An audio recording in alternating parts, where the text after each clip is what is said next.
Bueno, siguiendo con las disertaciones, Marcelo Carrascal, que es jefe del Departamento de Tecnologías de la Información en el Hospital Provincial de Neuquén, nos va a presentar Andes, el ciudadano como centro. Bueno, buenas tardes, gracias por venir, ahí veo varias caras conocidas. Voy a utilizar el micrófono de autónomo, digamos, porque tengo que tratar de controlar algunos videos, así que no voy a estar en el podio, digamos. Bueno, inicialmente, un poquitito el background, que es bla, qué es lo que hago en general en la provincia de Neuquén y en algunas provincias aledañas. Y vamos a hablar un poquitito de cuál fue el desafío de Andes, que nació en el año 2016 con la sanción de la ley 2977 de Historia Única Digital de Salud, y Andes, digamos, es el producto que deriva de esa ley como política de Estado, digamos, donde se obliga o se le pone la responsabilidad al Poder Ejecutivo de la provincia de generar una herramienta de alguna manera que permita la interoperabilidad de sistemas tanto del sector público, privado y aseguradores para obtener o para lograr la historia unificada digital de salud de los ciudadanos de Neuquén.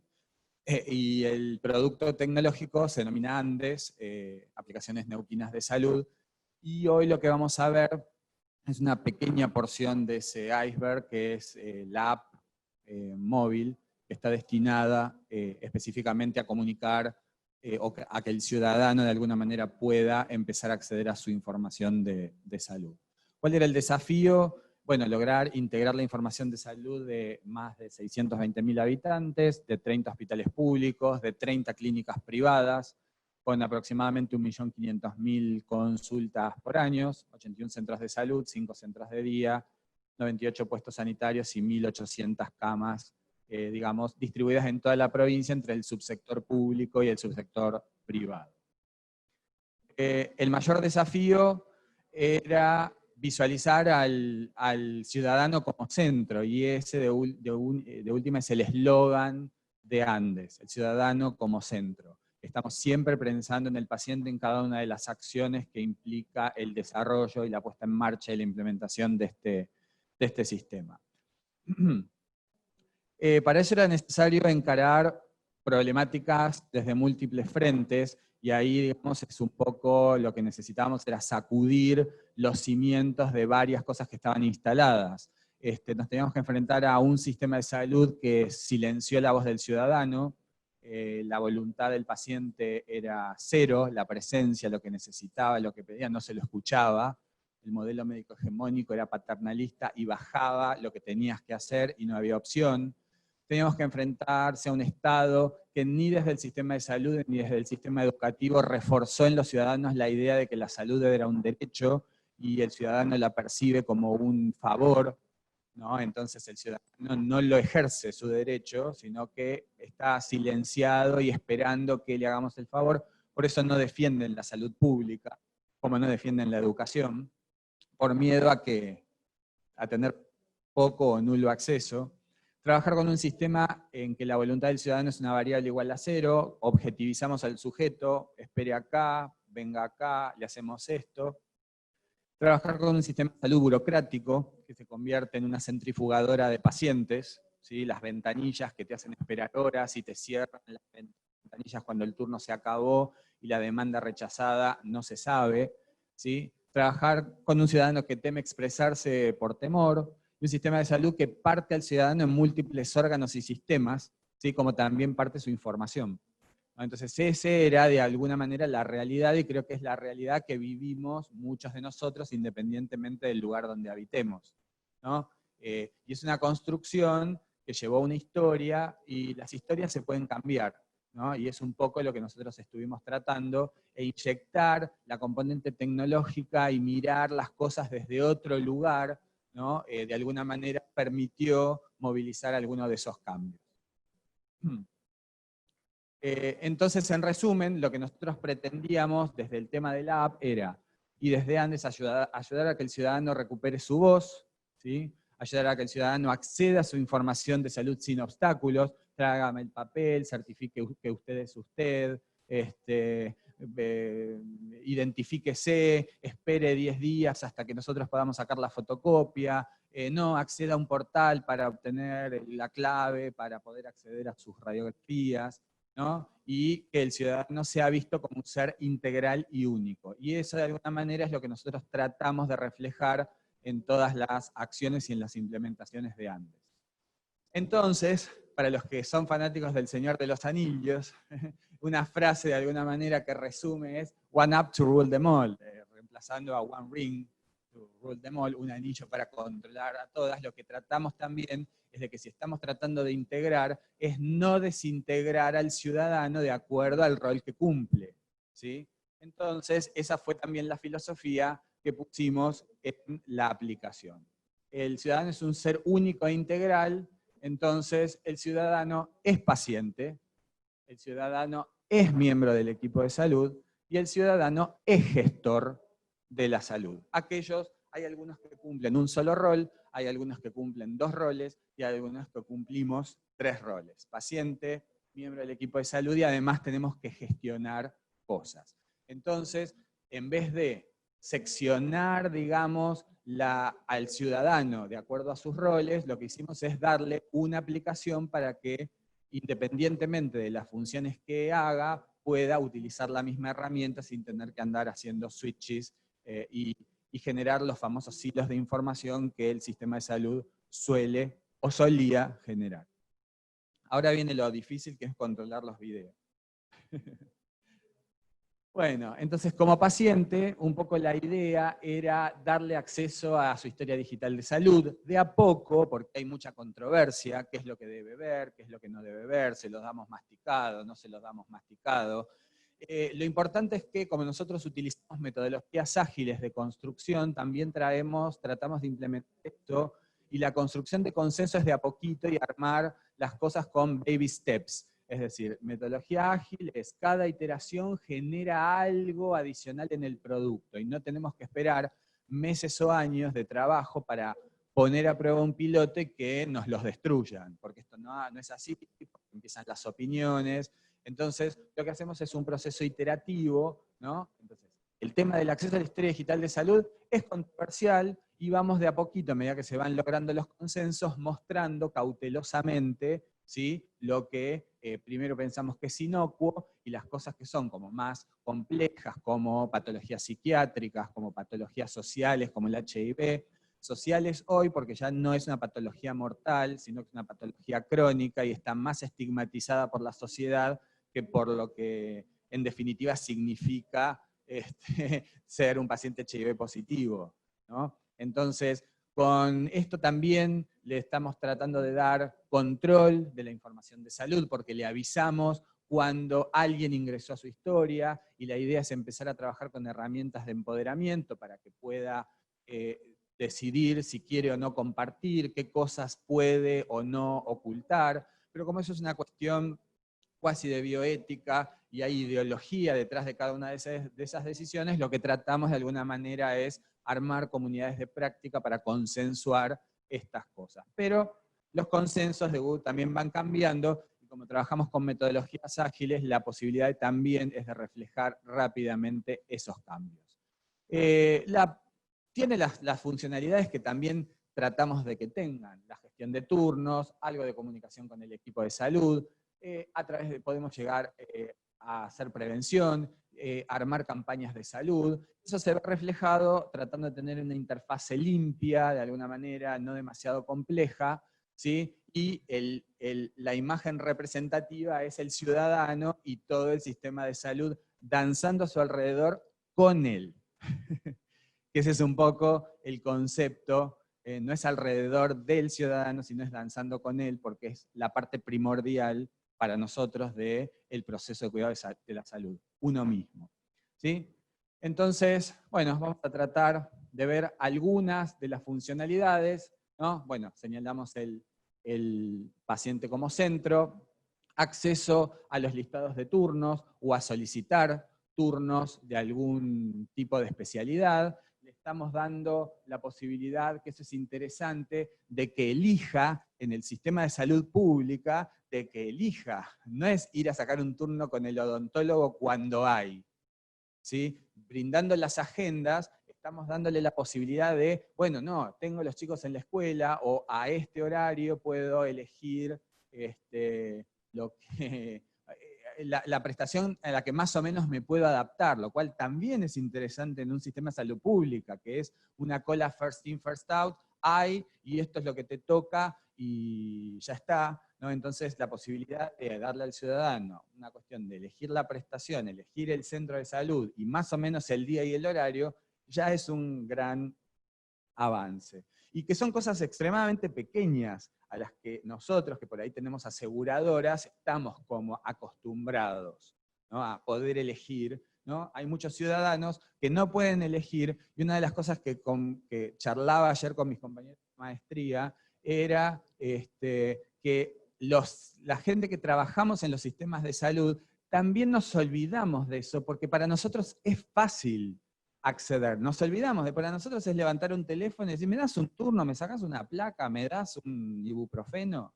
¿Sí? Entonces, esas cuestiones que tiene el sistema de salud, lo que estamos es tratando de recordárnoslo constantemente para no cometer esos errores o seguir cometiendo esos errores con el paciente. Bueno, algunas cositas más. Tenemos acceso a la historia de salud. Como verán, la idea es que yo puedo acceder a mi historial prestacional, a la consulta de medicina general, a la consulta de neurología, de odontología, otra consulta de medicina general. Lo que sí estamos viendo es analizando cuál es el contenido que se va a visualizar cuando yo ingrese ahí. ¿Por qué? Porque hay algunas cuestiones que logramos identificar, porque está también este tema de la privacidad, de la confidencialidad, pero se mezclan en general algunos conceptos que nosotros tratamos de mirarlo desde otro lado.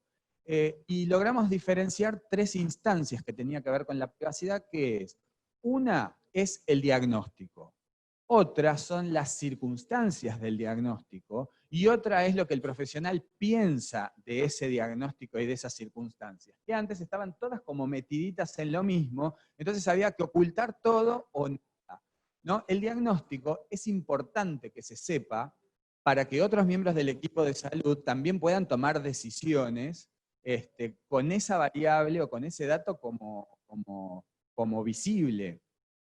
Y hay cosas que por ahí tienen que ver con las circunstancias de un cierto diagnóstico, como por ejemplo abuso sexual. ¿Sí? Es un diagnóstico que cambia decisiones en una emergencia o en alguna consulta de medicina general, pero las circunstancias quizás sean necesario que estén visibles, y menos lo que el profesional piensa de esas circunstancias, como el paciente no me está diciendo la verdad del todo. Entonces creamos, de alguna manera, instrumentos que pudiesen reflejar ese tipo de cuestiones. Tenemos lo que llamamos informes confidenciales, que son informes donde las circunstancias del diagnóstico quedan ahí. Hay en la historia de salud del paciente una instancia visible que dice hay un informe confidencial, y que tanto el paciente como otro profesional del sistema de salud podría pedirle que relevar esa confidencialidad, y si quien lo cerró es viable, habilitar a esa otra persona a ver las circunstancias del diagnóstico. Entonces, es como que estamos tratando de pensar no solo en soluciones binarias, ¿sí? Sino en soluciones integrales. Bueno, esto básicamente es lo que tiene que ver con las circunstancias del ciudadano. Vamos a ver ahora que, como la misma aplicación, logueándome con otras credenciales, ¿sí? Puedo loguearme como un equipo de miembro de salud. Y como equipo de miembro de salud, como miembro del equipo de salud, tengo acceso a la organización de mi trabajo, el acceso a mis agendas, acceso a información de mis pacientes, puedo acceder a las historias de salud de los pacientes a través de la app, como para ver y para poder tomar decisiones, la identificación, acceso al formulario terapéutico provincial, para que pueda definir estas cosas la provincia está cubriendo o está financiando y estas cosas no. ¿Sí? Acceso a las reglas de referencia y contrarreferencia vigentes. Yo como profesional ejecutando esta prestación, ¿a dónde puedo derivar al paciente? ¿Sí? Este es un módulo llamamos paciente protegido que está teniendo en la provincia un impacto impresionante porque modela la red de referencia y contrarreferencia y ha optimizado el tema de los recursos terriblemente. Hemos logrado, por ejemplo, bajar tiempos de espera de neurología de 6 meses a menos de una semana y prácticamente tener neurología disponible en la app. Hemos logrado acortar los tiempos burocráticos enormemente y acercar la prestación al paciente y a un paciente identificado y que sabemos que la necesita, haciendo desaparecer las famosas recetas de urgente, urgente, urgente, urgente, donde todas eran urgentes, entonces perdían la urgencia, ¿no? Y el acceso a las prestaciones activas de todo el sistema de salud. Las prestaciones se activan y se desactivan. La dermatóloga se fue de vacaciones. Sabemos que no hay dermatóloga o dónde hay un dermatólogo adicional para generar o seguir generando las condiciones para seguir trabajando. Bueno, en parte, una de las grandes cosas que tenemos es la posibilidad de identificar al paciente desde la app, le pedimos su documento y automáticamente, porque la identificación del paciente es pilar, digamos, en el tema de la historia de salud, entonces generamos un identificador automático con código QR que automáticamente va a RENAPER e identifica a la persona, entonces no tenemos que estar sentados en una computadora tratando de cargar ningún tipo de datos, ni delegar esa cosa como una tarea administrativa, ¿sí? De las castas inferiores, que se encargan de tener contacto con el paciente y llenar todas esas cositas, ¿no? Entonces el profesional ahora también puede identificar al paciente con ayuda de la tecnología. En este caso vemos acceso al formulario terapéutico, donde están, digamos, clasificados los insumos y algunos medicamentos, con uso, con indicaciones, si es parte del carro de emergencia o no, a qué nivel de complejidad pertenece ese medicamento, etc. Tenemos una interacción, tenemos una interacción directa con la historia de salud del paciente y la app. En este caso lo que estamos haciendo es iniciar una prestación y mucha de la información que necesita cargar el profesional está fuera de la historia, entonces generamos, ¿no?, la conexión con la app móvil, ¿no?, que yo necesito cargar un archivo, etcétera, puedo directamente conectarme con la app móvil, sacar una foto del laboratorio que trajo el paciente, de la placa, del informe, etcétera, y a través de un concepto directamente yo la subo a la historia y no tengo que andar remitiéndome a que nadie lo escanee y lo pierda y que haya errores, digamos, en a qué paciente corresponde ese documento, etc. Entonces son cosas un tanto innovadoras que intentamos gestionar. Por supuesto, esa documentación, vamos a tratar de acelerar, ¿sí? No, esto es el tema de acceso a las agendas. No. Y por último, vamos a ver que hay algunos pacientes que son miembros del equipo de salud y que además son gestores dentro del equipo de salud, entonces armamos una aplicación para el gestor. ¿Cuál es el insumo principal de un gestor para su trabajo? Son los problemas. El gestor que diga, no me traigas problemas, hay que tenerle un poquitito de cuidado. El insumo para la gestión son los problemas, y cuanto más grandes son los problemas, más poderoso es ese gestor o más poder tiene. Entonces, generar una herramienta para que el gestor pueda ir a terreno a discutir con quienes tiene que discutir, ¿sí? Es una de las cosas que nosotros también tratamos de generar. Entonces esto vamos a ver, básicamente, en distintos niveles, que de acuerdo al rango de gestión que yo tenga, desde el ministro, subsecretario, jefe de zona, director de hospital, la provincia está dividida en varias zonas y lo que nosotros podemos hacer es darle información transversal a varios ejes, es decir, lo que tenemos es la recopilación de información alojada en distintos sistemas, ¿sí? Sobre servicios, sobre talento humano, sobre dinero, sobre la producción, sobre la población, sobre automotores, para que el gestor pueda ir con información real a discutir o a negociar con la gente que está a su cargo. Entonces, en este caso, por ejemplo, vemos, ¿sí?, la app donde tenemos la provincia de Neuquén dividida y podemos analizar, ¿no?, cuál es la periodicidad mensual, cuántos operarios tenemos en esta zona, cuántos técnicos, cuántos profesionales, cuántos asistentes en el eje de talento humano. Tenemos la posibilidad de cuántos médicos, cuántos enfermeros, cuántas personas en conducción. En el eje de inversión tenemos la capacidad de ver cuánto presupuesto tenemos, cómo es la producción de la zona donde yo estoy trabajando, ¿sí?, o donde yo estoy discutiendo, ¿sí?, la población, comunidades originarias, si hay o no, vehículos, cuántas ambulancias hay, y tenemos todo, ven las patentes de las ambulancias, cuántos kilómetros tienen, cuántos médicos pediste, a cuántos médicos le diste licencia, a cuántos médicos le diste el part-time, ¿sí?, como para poder de alguna manera desbalancear esas pugnas que sin información a veces quedaban en una cuestión de opinión.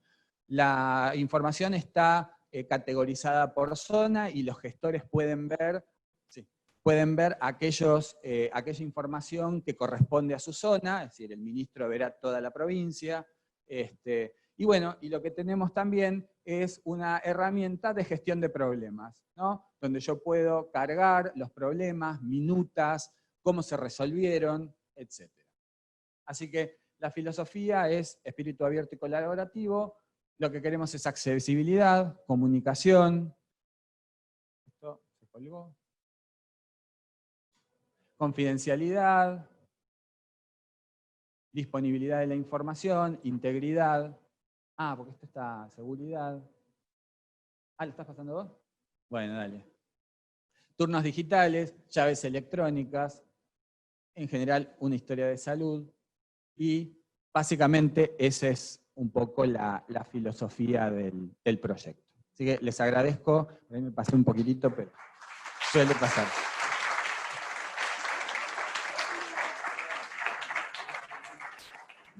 No sé si preguntas ahora o después se hace.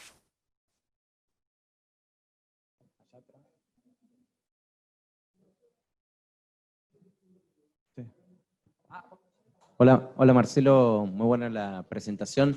Te quería consultar, muy bueno, digamos, la conceptualización de poner en una única aplicación 3 roles diferentes, pero te entendí que cada rol tiene un user y password diferente, ¿sí? O como que sería algo parecido, digamos, a tener 3 aplicaciones, digamos, si cambias los usuarios.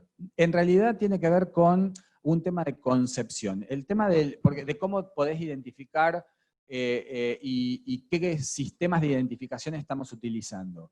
Para el paciente, nosotros tenemos que identificarlo a través de su DNI o un mail, digamos, algo que sea personal del paciente, mientras que a los que somos empleados de la provincia utilizamos un sistema de logueo único provincial que se llama OneLogin, ¿no es cierto?, que tiene acceso a otro tipo de información que es privada. Entonces lo que nosotros queremos es, a través de lo que llamamos las directivas de integrabilidad de la provincia, utilizar ese sistema de OneLogin para identificarte como un miembro del equipo de salud. Para la información de gestoría es ya siendo identificado, lo que hacemos es cruzar con tu rol y ya está. Como paciente, como no te puedo tener identificado a nivel de OneLogin, es una cosa personal, porque es información que vos como paciente tenés que brindar, es la única diferencia, ¿sí? Como paciente te incorporas con un mail y un password que vos decidiste, como miembro del equipo de salud o gestor, con un password que ya tenés por ser empleado de la provincia. ¿Y los pacientes se autoenrolan o tienen que ir a un lugar presencial para enrolarse? Inicialmente lo que estamos es haciendo un enrolamiento presencial dentro de los hospitales para que les habiliten la aplicación para corroborar, digamos, que el paciente es quien dice ser. La idea después es hacer la validación biométrica, quizás con Mi Argentina o algo por el estilo, pero bueno, la cosa es esta, son como baby steps y la idea es ir mejorando con cada iteración, ¿no? Pero eso depende a veces de los convenios, de las tecnologías y ese tipo de cosas, así que la pregunta me parece buenísima y la idea sería, sí, one password to rule them all. Espera que te lleven el micrófono. No, pero es para el auditorio virtual. Perdón. Te quería preguntar, Marcelo, ¿cómo les fue con el tema de la autogestión de turnos por parte de los propios pacientes, las personas? Si pudieron trabajar, porque está muy arraigada, por lo menos en la ciudad, esta idea de que el turno que saca el paciente tiene un mayor índice de ausentismo, si pudieron evaluar algo de eso, y qué especialidades tienen disponible para el turno presencial, si las de... O sea, si una cosa es turno para medicina general y otra cosa es que yo me saqué un turno con un neurocirujano. ¿Cómo están manejando eso? Bueno, te voy a contar. Principal obstáculo para la disponibilidad de turnos en la aplicación es el propio sistema de salud. Porque los turnos son míos y nada, ¿cómo se los voy a dejar a los pacientes que no saben lo que quieren y van a venir a consultar por cualquier cosa? ¿No? Una de las batallas más importantes que tenemos es que los propios centros de salud empiecen a publicar los turnos en la app, ¿no? Es decir, más que lo que el paciente tome. El paciente tiene la capacidad de, porque por supuesto, cada vez que tomas un turno, te avisa y tenés un recordatorio, y la app te permite 48 horas antes recordar y vos decir, voy a asistir o suspender. Si ese turno lo suspendes, automáticamente vuelve a disponibilidad de las ventanillas o de la app, de acuerdo al tiempo de antelación con que lo suspendas. En cuanto a las especialidades, hay un concepto que se llama de paciente protegido, que era un poco lo que yo les explicaba, y tenemos, hay algunas especialidades que tienen que ver con atención primaria, control de embarazo, control de niño sano, medicina general, donde deberían estar disponibles y dejártela sacar porque son lo que llamamos accesos irrestrictos, accesos sin llave, ¿no? El concepto de llave electrónica para nosotros es muy importante. Pero el acceso a las especialidades, nosotros implementamos un módulo de tránsito ordenado de pacientes que lo que hace es trabajar con llaves electrónicas que identifican y categorizan al paciente por varios criterios. Uno de ellos es, ya te identificamos, quien te podía pedir la prestación es quien te la podía solicitar. Te auditaron y te lo habilitaron, entonces yo te pongo una llave electrónica que a vos como paciente te permite ese turno para esa especialidad, elegirlo vos cuando quieras. Por ejemplo, un turno de neurología, podés, si tenés la llave, loguearte, acceder a las agendas de neurología, tomar el turno, y si sos un abuelito con la típica, que pobre los ancianos, que nadie piensan, que no saben de usar celulares, pero siempre tienen a alguien que sabe usarlo, también podés ir a cualquier centro de salud de la provincia, aunque estés en la otra punta, que esa llave también va a estar funcional y cualquier administrativo de cualquier centro de salud puede ingresar, decir que sos Juan Pérez y el sistema le va a decir, para neurología tenés una chance, elija el turno que quiera, aunque esté a 400 kilómetros en el Hospital Castro Rendón.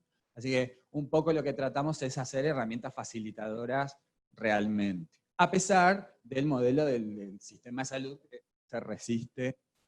Bueno, es el propio sistema de salud el que está saliendo del cocún para convertirse en mariposa. Bueno, tenemos tiempo para una última pregunta y cualquier cosa, si hay más dudas, que queden para el final. Me invitan a tomar un café y charlamos. Sí, Marcelo, felicitaciones por la gestión del proyecto, la verdad, muy interesante. La pregunta mía es, ¿cómo tienen planificado esto que se viene desde Nación con el VAS de interoperabilidad y demás? Si tienen planificado sumarse o no, y si lo han analizado en algún momento. Ya estás atrasado en la pregunta. Fuimos de las 3 primeras provincias que colaboramos con el VAS, ya estamos federando pacientes, colaboramos en la construcción de los documentos clínicos y además por ley, Andes es open source gratuito y tiene que estar construido sobre estándares. Los estándares son 4, HL7, FHIR, CDA y SNOMED, así que los 4 estándares los satisfacemos full. Así que si quieren intercambiar datos con Neuquén, estamos listos. Bueno, muchísimas gracias.